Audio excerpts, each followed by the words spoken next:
Hello everyone, welcome to the Organic Agriculture webinar series. Today we have Mr. Boris Rafalski with us. Today with Mr. Boris, we're going to talk about organic agriculture exports in Sri Lanka and as well transparency and traceability in agricultural value chains. So Mr. Boris, welcome to the webinar series. Let's start with a small introduction to yourself and to your organization. My name is Boris Rafalski. I'm the founder and CEO of SoulSpice. SoulSpice is a premium organic spice brand in Europe, which is basically selling very high quality organic spices in Germany, France, Switzerland, Austria. And the main objective of SoulSpice is to have a direct connection to the farmers that grow these spices and to support them on the long term with a real equitable partnership that benefits everybody involved in this spice value chain. My background, I'm an agronomist and I worked many years in a large corporate. Was responsible for the procurement of agricultural raw materials such as spices, fruits, vegetables. So I have, I would say, over 25 years of experience in international agronomical value chains. And yeah, I live in Switzerland. So that's a little bit about me and myself. So let's get into our discussion. We are talking about organic agriculture, and so everybody talks positively about organic agriculture. So the first question would be why we need to focus on organic agriculture, and what sort of benefits would that have in terms of our agriculture value chains and exports as well? Yeah, basically organic agriculture, in my view, have a wide variety of benefits for the different actors involved in the food system. So let's start, I would say, let's start with the farmers. What are the benefits for organic farmers? First of all, being an organic farmer means that you get an organic certification, and the produce from that farm can be marketed, can be sold as an organic product. And obviously organic allows for a higher income for the farmer because the organic certification allows the farmer to get an organic premium for his product. So clearly, in my view, there is a commercial benefit, especially for small-scale farming, because small-scale farming very often means that basically the resources are limited, the land that the farmer has is limited, also other resources such as capital is limited. And organic farming allows to basically increase the value of what is possible to be produced on small scale. The second benefit is clearly, in my view, for the environment. Organic farming is regenerative farming. Organic farming relies much more on the natural balance in nature. And the aim of organic farming is to preserve the natural resources and to preserve soil, to preserve biodiversity. And that, I would say, is the highest good that the farmer has, because we all, but especially a farming operation, depends on the natural resources such as soil fertility, as biodiversity, etc. In my view, and for many consumers, they see it the same. Organic farming obviously has a big health benefit, because in organic farming, chemicals, pesticides, artificial fertilizers are not allowed, and clearly these chemicals in our food system are not beneficial to our body, to our health. So organic farming has a physiological benefit for the consumer. So yeah, that's I think a couple of examples of benefits of organic farming in my view. Right. And Boris, the next question is pretty much a generalized question. We see throughout the world, youth population is kind of moving away from agriculture, and at the same time, we understand that organic agriculture is something very labor intensive. So how do we balance this? I mean, what sort of incentives are there in organic agriculture where young people can get into agricultural practices and agriculture value chain? Looking at the perspective for the next generation of farmers to come, I personally think that organic farming is actually very attractive.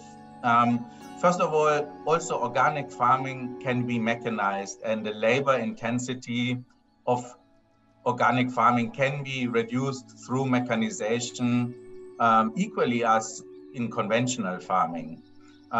So per se, organic farming does not need to be more labor intensive than conventional farming.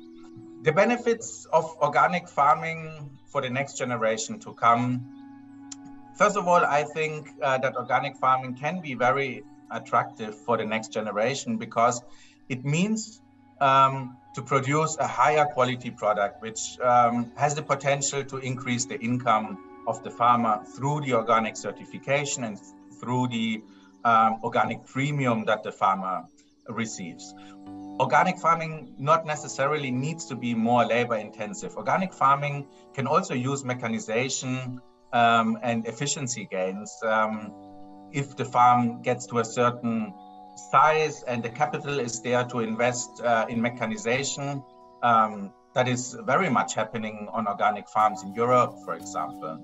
But mostly and most importantly, in my view, organic farming means to preserve basically the natural resources, the fertility, the biodiversity, and looking in the future, that's actually the most important thing for a farming ecosystem is to preserve the resources of nature, so that the farm is also able to work and to produce for the generations to come. Now, through experience, we know that setting up an organic agriculture value chain is not an easy task. It's going to take a lot of time, it's going to take a lot of study, a lot of research, and then involvement as well. Now, you have done this successfully in Switzerland, but recently you have been doing this in Sri Lanka as well. So now I would like to focus your experience, your efforts in Sri Lanka in setting up this export-oriented organic agriculture value chain. Shall we talk about that a little bit in detail? So over the last 4 years, I have been very engaged in Sri Lanka together with a local organization in Sri Lanka called EcoWave, together with GIZ and other organizations to support farmers in gaining the organic certification according to also the international standards, so that the produce can be exported as organic, for example, to Europe. And that has been a very successful and very rewarding journey. EcoWave has set up several farmer groups which have been trained and supported in gaining that organic certification. And it was possible to certify these farmers within 1 year, which is a very, very short period of time to receive organic certification. For me personally, and for the other people involved in the team, it was actually a very rewarding project. It has been great. The day that the farmer groups have been awarded the organic certification everybody has been very, very proud about the farmers and the local team that have been able to achieve that. And the experience here really is that if farming anyway has been practiced without artificial fertilizer, without chemical pesticides, then organic certification can actually happen pretty fast. Once chemicals have been involved on that particular farm, then soil needs just a long time to regenerate. And then we normally speak about a period of 3 years.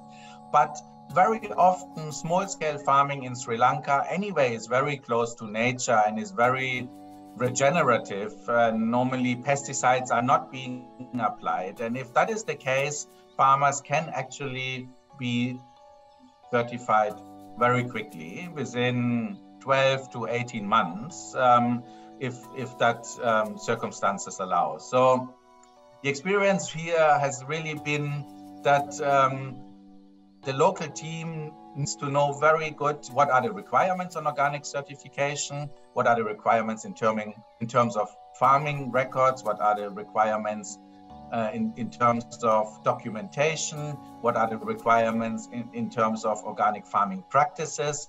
And once the team knows basically what are the steps to pursue and can also train the farmers, can support the farmers in this process, then organic certification is actually not something very, very difficult. It just requires a bit of training, very good documentation, and a traditional way of farming that is close to nature.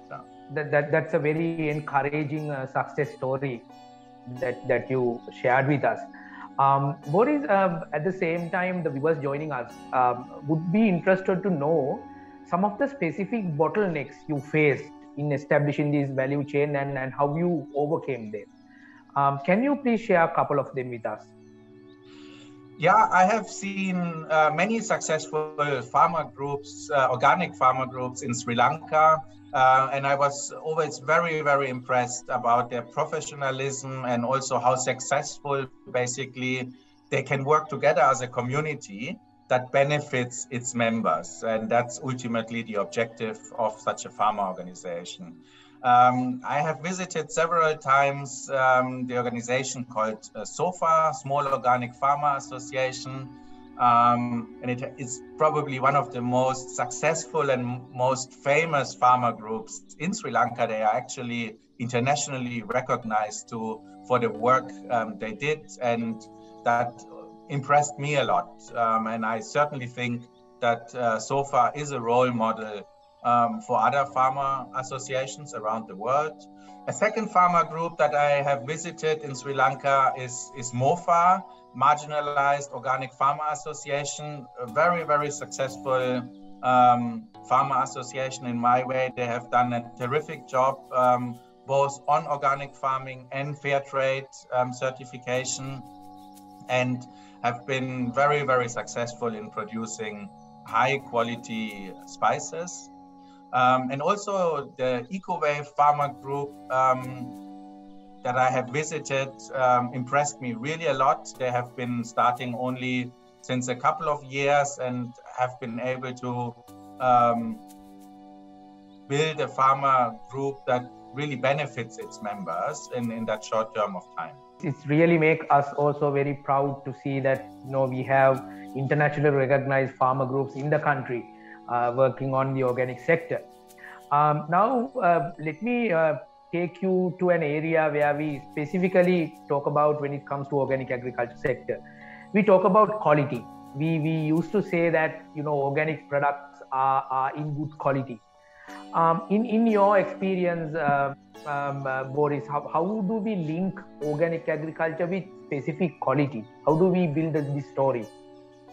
Organic farming very often also has a positive impact on the product quality, because in organic farming, very often more traditional plant varieties are used because they are more resistant, because they correspond better to a biodiverse farming system. And traditional plant varieties very often are also more intense in taste, and that has a positive impact on the product quality, obviously. Thank you, Boris. Thank you for sharing those thoughts with us. So before moving into the second part of our discussion, which is on the traceability and transparency in agriculture value chains, I want to ask you one final question in this particular segment. So this, Boris, we as a country, Sri Lanka is making plans to move for more organic production, more organic consumption, and more organic exports. There are recent policy developments which supports this particular goal. As an international exporter, which has quite a lot of experience in many parts of the world, how would you see Sri Lanka getting ready to achieve this goal? Or what are your, let's say, 2 or 3 suggestions for us to get this act together in terms of going for more organics? Personally, I think Sri Lanka has really the perfect conditions to move towards more organic agriculture because of its natural diversity and richness. And I think it's really about forming farmer groups, farmer associations that are successful. It's about supporting the farming community on organic agriculture. And obviously, a lot of marketing is also required to basically tell about the goodness of Sri Lankan organic produce in the world, which is very, very important. And take the example of Ceylon cinnamon. I mean, Ceylon cinnamon is world known to be the best cinnamon, and it carries the name of Sri Lanka in its product name, which is fantastic also in terms of marketing. Now, obviously, we need to protect that name so that it's clear that Ceylon cinnamon really comes also from Sri Lanka and is not growing in any other parts of the world.